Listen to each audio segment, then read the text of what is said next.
The Saint on Guard is a collection of 2 mystery novellas by Leslie Charteris. First published in the United States in 1944 by the Crime Club, and in the United Kingdom in 1945 by Hodder and Stoughton.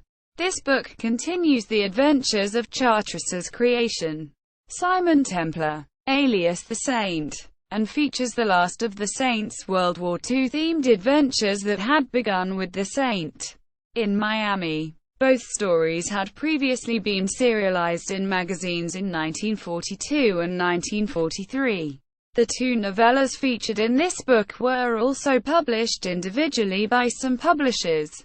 The Black Market was published as The Saint on Guard by Avon Books in the 1950s, while The Sizzling Saboteur was published as The Saint and the Sizzling Saboteur by Avon and by Charter Books in the 1980s. Stories. The book consisted of the following stories. The Black Market, when a shipment of iridium needed for the production of Allied weapons and equipment is hijacked and put on the black market. Templar hatches a scheme to recover the goods, supported by his shady U.S. intelligence contacts and much to the chagrin of NYPD Inspector Findak. But when one of his prime leads is murdered, Templar finds himself framed for the crime. The Sizzling Saboteur. The Saint travels to Galveston, Texas in pursuit of a man who has been sabotaging weapons factories.